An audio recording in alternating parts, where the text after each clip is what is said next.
and through His Son, Jesus Christ. We need the Holy Spirit. Once again, we thank you that you gather us together here in this beautiful sanctuary to receive your words and also to bless you, Lord God. And Lord, we offer our tithes and offering to you. We hope and pray, Lord God, that these resources will be used only in the furtherance of your kingdom and sustain your ministry, Lord God, especially the Great Commission that entrusted to each and every one of us. Lord, have your will today. Holy Spirit, move in this place. Make your way, Lord God. And Lord, we surrender our lives to you. Open our lives, open our hearts so we can receive not just information, but revelation, Lord God, that could transform us from glory to glory. Any schemes and lies of the enemy, we rebuke them, Lord God. And we just declare, Lord God, salvation upon salvation, revival upon revival, Lord God, transformation upon transformation. In Jesus' beautiful, marvelous name, and all the saints of God will say aloud, Amen. Good morning, everyone. Good morning. And first of all, I would like to thank God for the lives of the Zarzosa family for building us the new stairs. Glory to God. Amen. Slowly, gradually, we transform the pulpit, right? And hopefully, we're not transforming the aesthetics of the pulpit, but our lives will be transformed. Amen. So the scripture was read already, and I just give you a short backgrounder of this scripture. So the one who wrote this passage is Apostle Paul. And it's so amazing that Pastor Dale also exhort about Philippians. And the message of God today is about Philippians as well. So this time, Paul was in prison. He was in prison, but the circumstances that he was facing that time didn't hinder him to further the gospel. He said, actually, it turned out for the furtherance of the gospel. You hear the word blessing in disguise, right? So it's like a blessing in disguise. Although the circumstances is not favorable to Paul because he was in prison, but he is so focused that time, he was so focused that he didn't depart to his goal to further the gospel. And from the prison, he heard also a news that there are groups of brethren who were sharing and preaching the gospel outside.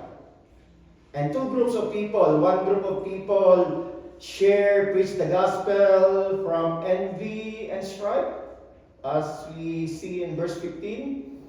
And the other preach the gospel from goodwill. So the reason, those who preach from envy and strife, they would like to add troubles to Paul's affliction. Maybe there's some envy, jealousy, something like that. But the later one, from those who preach the gospel from goodwill, they share the gospel out of love. And Paul said, whatever your reason, even though you're preaching the gospel out of pretense, or in truth, as long as Christ is preached, it doesn't matter to me. Because of this, I will rejoice, and I will rejoice. Amen? So Paul didn't sway or drift to his focus, the furtherance of the gospel. And this month is a Gospel Mission Month. 2 more Sundays, and we're moving to the next month. It's April. But this month is a Gospel Mission Month, and hopefully, because of this message that we're about to hear in a few minutes from now, there's something in your heart that could be revived, that we will be partaker of the gospel and the mission. So the theme for today's message is furtherance of the gospel. Out from Philippians 1:12, the last phrase, Paul said, "But I want you to know, brethren of Stony Plain and Spruce Grove, that the things which happened to me actually turned out for the furtherance of the gospel." So the title will be Let's G. Let's G. You know what's the meaning of G? If you're with a millennial or the Gen Z, you're always saying this, let's G. Are you G? Right? So we'll discover later what's the meaning of G. But of course, the obvious meaning is go. Let's go. So I have a question to each one of you. What's your bottom line as a Christian? What's your ultimate goal as a Christian? Right? I believe you have an ultimate goal. You're not just sitting, soaking, and soaring in your seats. You have an ultimate goal. And I believe one of the goal is to glorify God, right? That's our goal. But how can we glorify God? And Paul is so convinced whatever happens to him, he will not be out of focus and he will always further the gospel. And I believe that's our bottom line, to further the gospel. And even the Lord Jesus Christ, when he was here on earth 2,000, more or less 2,000 years ago, physically, what is his focus? His focus is the gospel of God. The scripture is very clear. Now, after John was put in prison, Jesus came to Galilee preaching the gospel of the kingdom of God and saying, "The time is fulfilled and the kingdom of God is at hand. Repent and believe in the gospel." Amen? Isn't it wondering why the gospel starts with letter G? Not nospel, not yospel, not rospel, but gospel. Amen? So we'll be reminded our ultimate goal is to go. Amen? To go. Not just to sit. All of these things will come to an end. We heard the message last Sunday about end times, the warning and the promise, right? And what precedes before the end will come? There is an event that precedes before the end will come. Amen. Maybe not in our lifetime, but I believe the gospel will be preached to all nations, maybe in the Great Tribulation, because in the Great Tribulation, 144 missionaries will preach the gospel, 2 witnesses will preach the gospel, even the angel will preach the gospel. That's why don't wonder or don't ask, "Pastor, what happened to those people in far, far away country that will not hear the gospel?" No, don't give boundary to God. Amen? The Bible is very clear. Those who endure to the end shall be saved. And this gospel of the kingdom will preach in all the world as witness to all the nation, and the end will come. You know the song Maranatha? Can you sing? Come Lord Jesus. Amen? We're only saying, "Come Lord Jesus, come Lord Jesus." And are we doing something? There's an event that precedes the end will come. The gospel must be preached. Amen? And is this church aligned with the furtherance of the gospel? Yes, of course. Paul, one of the greatest apostle, even though he's in the prison, as I mentioned a while ago, he didn't lose his focus, but he always see to it that the gospel will be preached. Because in season and out of season, Paul said, preach the word.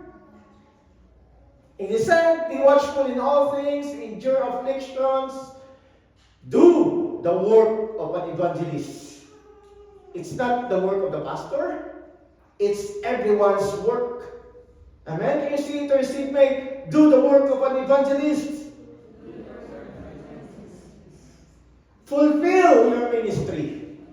What is the greatest ministry given by the Lord Jesus Christ to us?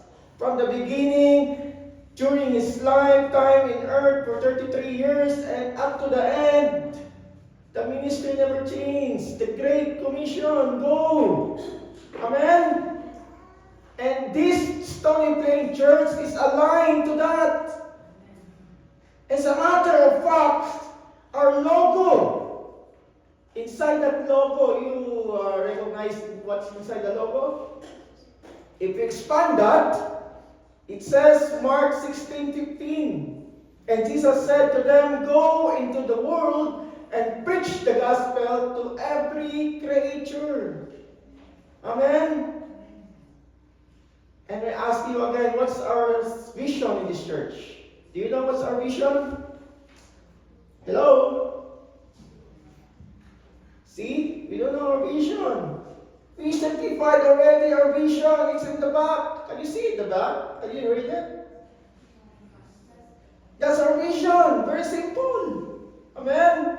We just paraphrase the command of God. It says, God's good news of salvation be preached to everyone we love. When we say vision, it's a general goal. Maybe in our lifetime we cannot do this. Right? Vision means like general, very broad. But I believe the gospel will be preached to all the nation because that's prophesied already in Matthew 24:14. And the end will come. Amen? But the mission, we can do the mission. What's the mission is, number one, we see a while ago, seek and save the lost. Amen? We cannot save them, but we can lead them to Jesus. And when they are saved already, we disciple them so they will grow and produce. And after they grow and produce, we will send them to the whole world, to the earth. Amen? So it's so amazing that during Paul's imprisonment, that hindered him to go to the world, right? Because he was in prison. But the good thing is, God brought the world to Paul. Maybe you're wondering how God do that. You know, inside the prison, different kinds of people from all over the world, right? So instead of Paul going out to the world, God gave the world to him. Amen? It's so amazing. That's why Paul said, actually, it turned out for the furtherance of the gospel. Amen? So let's G. So today, we're going to be reminded of 3 elements. And 3 points in line with the theme that we have, or we already mentioned, I already mentioned a while ago, for the furtherance of the gospel. Because I believe a healthy church is not a sitting, is not a soaking, is not a soaring church. But what is a healthy church? Ascending church. Amen? And we are ascending church. Amen? So today, let's have a look back. What's those elements that we're gonna attribute to the furtherance of the gospel? Number one, We must become consistent. We read it again. Paul said, "But I want you to know, brethren, that the things which happened to me actually turned out for the furtherance of the gospel." What's the usual cause of a Christian downfall? I believe the downfall of a Christian is not being consistent. As a Filipino, we have these negative traits called Ningas Kugon. You still remember? What is Ningas Kugon? We're just good in starting, right? And we're not finishing it. And that's the example of not being consistent. Inconsistency is like a lukewarm church in the book of Revelation. Sometimes they are cold, sometimes they are warm. It's like a wave. The Bible said if you're warm, warm. If you're cold, cold. Because cold is like a medical therapy as well. Amen? That's why to further the gospel, brothers and sisters, we need to be consistent. In season and out of season, preach the word. Not only as pastors, every one of us has been commissioned to preach the gospel. Paul said, I will read it again. What happened to me? They imprisoned me. No worries. Because I know actually that it turned out for the furtherance of the gospel. This is a principle of consistency. So when Paul preached the gospel, of course, this is not a smooth sailing, right? He encountered so much rejection here, rejection there, and he wanted to preach the gospel first to the Jews because Paul is Jew. But the Jew people or the Israelites rejected him, right? The story said Paul and Barnabas grew bold and said it was necessary that the word of God should be spoken to you first, Jews, Israelites. But since you reject it and judge yourselves, no, we are unworthy of everlasting life. And Paul and Barnabas said, behold, we turn to the Gentiles. Amen? And who are the Gentiles? Are you Gentiles? Amen. We are Gentiles. Maybe you have Jewish blood. But we are Gentiles, and thanks God. It's a blessing in disguise that the Israelites rejected the gospel. So Paul preached the gospel to our forefathers, to our Gentiles. Amen? Paul experienced rejection upon rejection, even stoning to death. Right? Shipwrecked. Bite by a snake. Imprisoned. But those experiences didn't hinder Paul to preach the gospel, and that's called consistency. Amen? There's a story also. But the Jews turned up the devout and prominent women and the chief men of the city, raised up persecution against Paul and Barnabas. And the bad news, they expelled from the region. However, they just shook off the dust of their feet against them and came to Iconium. Wow. Paul said, okay, you expelled us, you reject us, okay, we'll go to another place. And that's principle of consistency. Amen? Moving on. Moving on. That's why, brothers and sisters, don't stop, but go. Don't stop and become consistent. I will borrow a famous quotation from the famous Chinese philosopher, Lao Tzu. He said, the journey of 1,000 miles begins with one step. It's true, right? Although it's not biblical, but it's true. Amen? I believe everyone has a goal in life. I have a goal in life, and you have a goal in life. Maybe some of you who are aged 50 and above, they're planning for their retirement. Sis Dorothy. And me as well. I'm planning for retirement. Pastor Roger, right? We're planning for retirement. That's our goal in life. But you notice that the goal word itself starts with letter go. Letter G-O. Amen? Therefore, go, my brothers and sisters. Take the first step. Because becoming consistent is a key for 1,000 miles. Of course, we're facing some giants in this world. We're facing difficulties. But the Bible is very clear. Be strong and courageous. Immovable and persevere up to the end. Be an overcomer. Can you say to your seatmate, be an overcomer?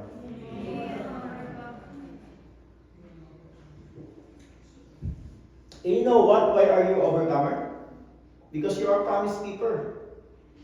Jesus said, before His ascension, I will give you a promise.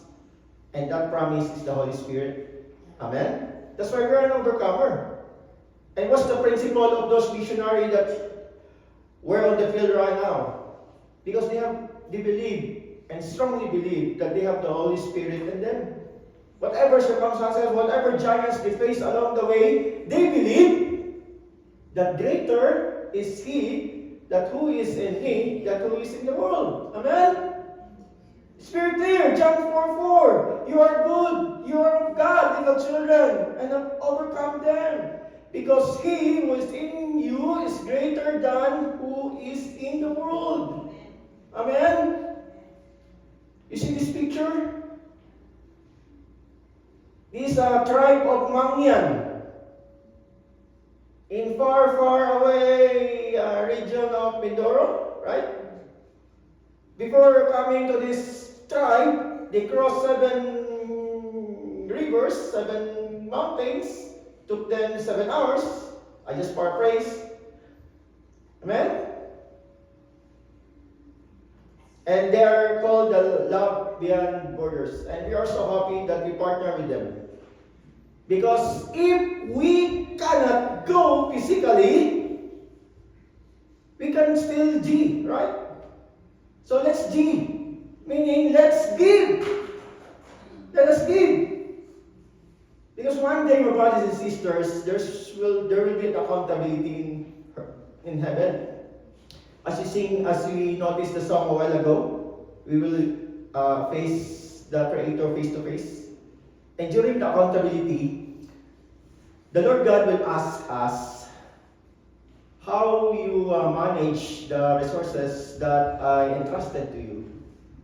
How you manage your time, how you manage your talent, how you manage your treasure. So speaking of treasure, how you manage your treasure then? Because that treasure that you have right now, that money that you have right now, it's not yours. You're just a steward. Amen? You're just a manager. You're just an administrator of the money. If you cannot go, let your money do the works. Amen? Let's give. Let's give. And praise God, we just said 43,300 pesos. It's that batch because of the rising gas and commodities in the Philippines, right? We know that. But praise God, it's a principle of consistency. We cannot send missionary, we can send the money.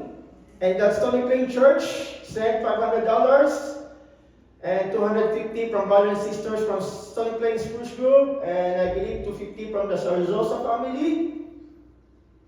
And we become partakers of the gospel of the kingdom of God. Amen?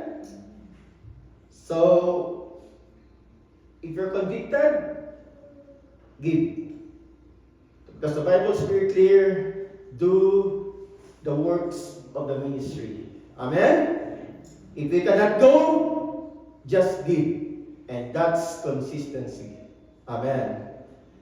So number 1, to further the gospel, let us be consistent. And number two, let us become evident. Philippians 1:13 said, Paul said, so that it has become evident to the whole palace guard and all the rest that my chains are in Christ. We're not saved, as I mentioned, as I repeat it again, we're not saved to sit, soak, and sour, but we're saved to serve. We're not a secret agent Christian. Amen? We're saved to serve. We're saved to be bold. We're saved to be an agent of change. Can you say to your seatmate or to yourself, I am not a secret agent Christian. Amen. We're saved to be an evident like Christ. That's why we are called Christian. Right? So what is the purpose of calling you a Christian if Christ is not evident in your life? It's null and void, right? So to be a Christian, Christ must be evident in our lives. And the Bible is so rich of instruction from Genesis to Revelation of how to become an evident Christian. If you go back to Genesis, the first element that God created is light. So it will overcome darkness. And in this generation, we are the light of this darkened world. Amen. Can you see your seatmate? You are the light. Become evident. As I mentioned a while ago, we are the recipient, we are the promise keeper because the Holy Spirit and us, so that the manifestation of the fruit of the Spirit must be evident in our lives. Amen? There are 4 types of evangelism. Number 1, personal evangelism, one-on-one. Same as what Jesus did on the Samaritan woman on the well. That's one-on-one, personal. Number 2, mass evangelism. A gathering like this, if the pastor called for altar call, that's mass evangelism. Crusade is a mass evangelism. Also going to the mission is an evangelism as well. And number 4, evangelism is a lifestyle evangelism. Your life is a gospel. The Bible has 4 gospel, right? Matthew, Mark, Luke, and John. Who's the 5th gospel? What is the 5th gospel? Us. We are the 5th gospel. And we are always, Pastor Andy is always telling us, we are the Acts chapter 29. Amen? So let's check if this manifestation of the Holy Spirit is evident in our lives. Number 1, is love evident in your lives by loving the unlovable? Number 2, is joy evident in your life despite hardship you're going through right now? Is peace evident in your life despite maybe a bad report from your doctor, bad report from ICRC, your medical condition? Are you still patient despite of the annoying and backbiting coworkers do you have? Is kindness evident in your life despite people surrounds you are all unkind? Is goodness evident in your life despite no one notices you doing it? Is faithfulness evident in your life despite the pressure and you're still saying no to the evil? Is gentleness evident in your life by managing your pride and power under control? And lastly, is self-control evident in your life by taming your tongue, not to hurt someone and start a fire? What's your score? 9 of 9? Or 5-9? If you're 9 of 9, congratulations! Amen? You become evident. And your life, your lifestyle is a lifestyle evangelism. People will ask you, what's your secret? You're always happy, you're always So you're evangelizing already. Amen? And another evidence in your life is being boastful. Hello? Maybe you're saying, okay, that's good, Pastor, being boastful. I'm not saying you're boasting your accomplishments, whatever, your career. The Bible is very clear. Boast Jesus. Amen? Boast Jesus. Boast the faithfulness. Boast the goodness of Jesus. Amen? In sharing the gospel, sometimes we take the credit. Right? We always say, I'm the one who shared the gospel to her or him. Because of me, he was saved. Right? No. It's not like that. In sharing and preaching the gospel, Jesus must make known, not you. Amen? Even though they don't remember who shared the gospel to them, it's okay. It's okay. As long as Jesus make known to their lives. Don't preach the gospel to make yourself known. Hello? Preach it to make Jesus known. Don't be hurt or don't be sad if they didn't recognize you that you are the one who preached the gospel to them. No, don't worry. Amen? As long as Jesus is uplifted, Jesus glorified in your lives, that all matters. Amen? Preach the gospel to make Jesus known. Amen? So we already learned to further the kingdom of God, to further the gospel, become consistent, become evident, and lastly, become confident. Amen? The Bible is very clear, and most of the brethren in Stony Plain Church and Spruce Grove, having become confident by my chains, what? Are much more bold to speak the word without fear. Amen. Because of the confident. In this story, we heard that we already knew that there's a group of people who boldly speak the gospel. Why? Because Paul became their encouragement. Amen? Despite of Paul is facing inside the prison, he furthered the gospel. So what hindered us to preach the gospel? Those people said, we are in freedom. We're outside the prison. Amen? So Paul became the source of their confidence. Amen? Because despite of Paul's situation, he testified the truth without fear. So what's the principle we learn from this story? The principle is be the source of encouragement. Amen? Do not be a source of discouragement.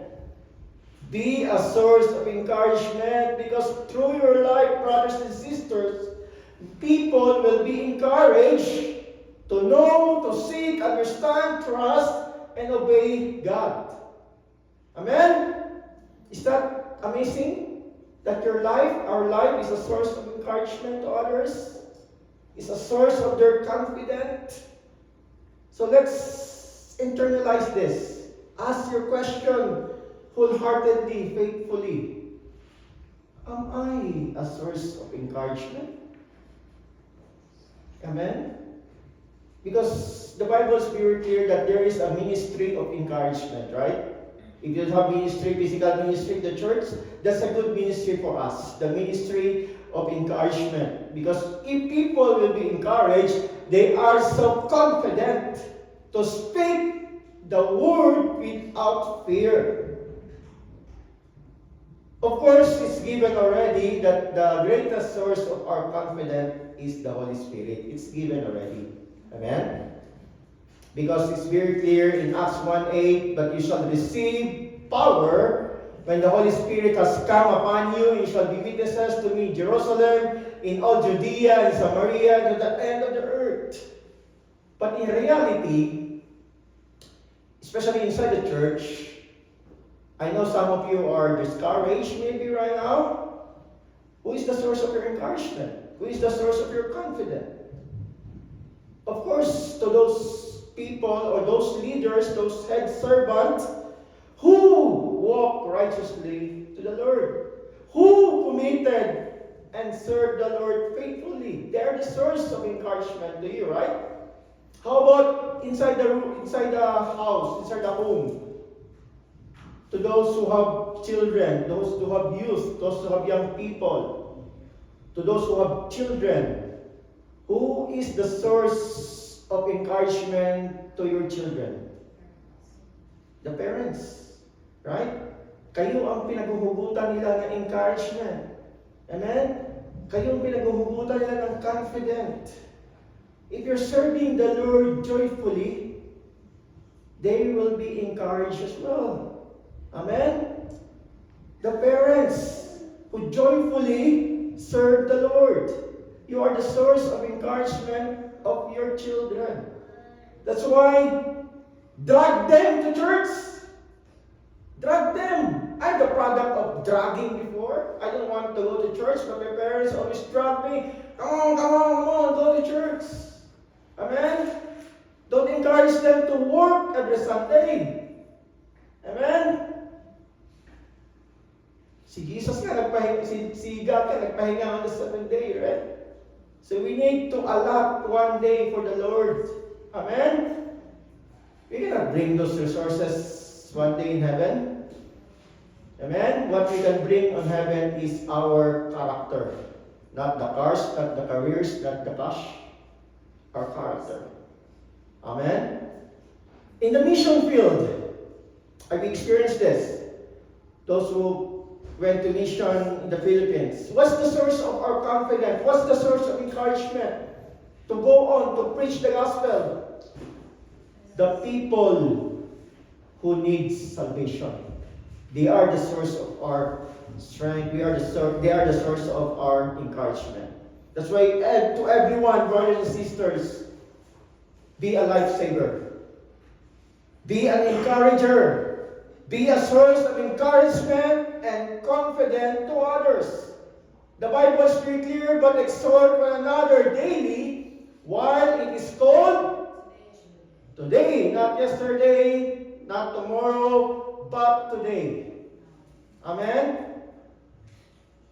You know what? It doesn't matter what our lives in the past are and how we live on it. The most important is today. Amen? That's why today, let's repent. Let's change our mindset. Because repent said, changing of mind.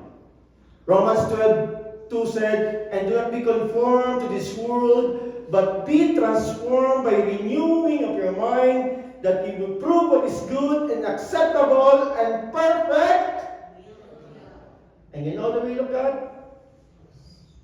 You know the will of God of your lives? Jesus said, my food is to do the will of Him who sent me and to finish His work. There are two types of work of Jesus. One is finished in the cross, and one is unfinished work. Yes.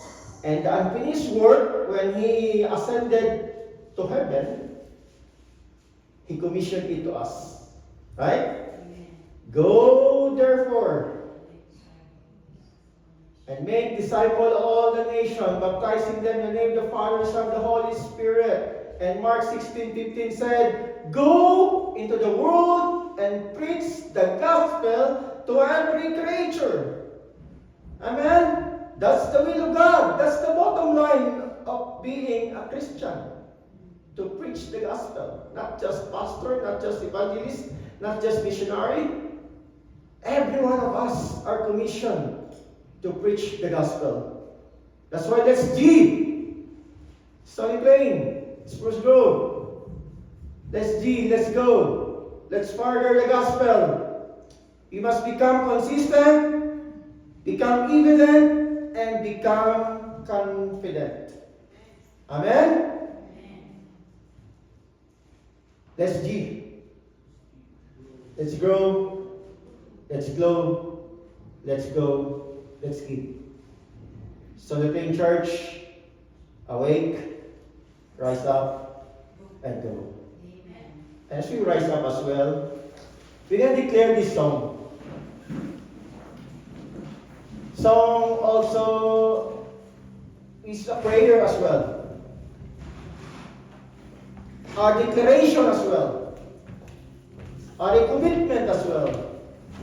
That we're gonna further the gospel, not just from the town of Stony Plain, not just from Spruce Grove, not just from Edmonton, to Alberta, to Canada, to Philippines, and then to the 1040 windows. When there is tribe that the gospel was not preached yet, let's go! Let's G! Grow, glow, go, and give. Can we sing this song with boldness out from our hearts, wholeheartedly and faithfully sing the song?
Rise, rise,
rise, the church will rise, rise.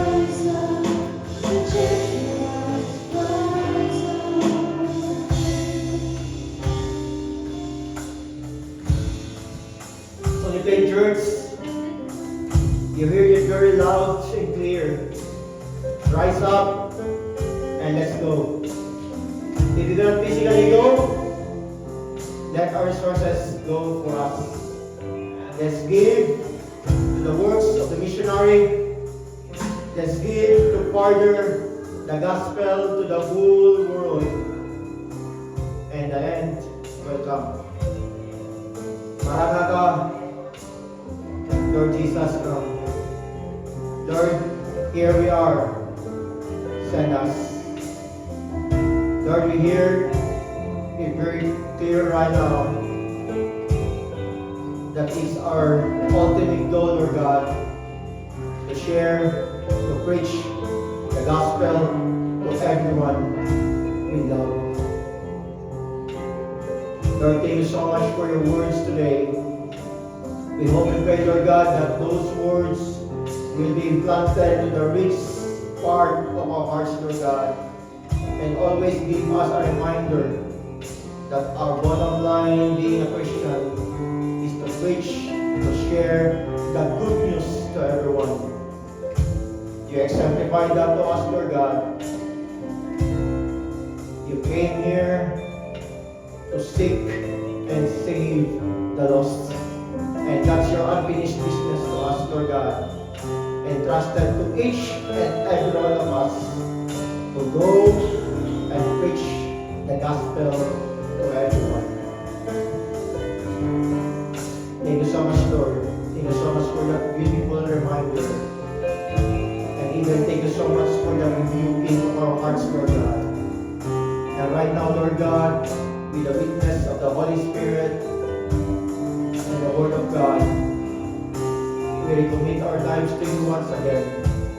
We will do and we will live for the furtherance of the gospel to the whole world. In Jesus' mighty, marvelous name. As we raise our hands towards heaven,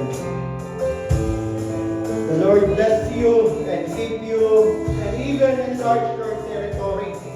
The Lord make His face shine upon you and empowers you with the fruit of the Spirit, and be gracious to you, and the Lord lift up His countenance upon you, and give us all peace, and that peace surpasses all understanding, and that peace is the blessing of Shalom, nothing missing, nothing lacking, and broken, and we receive them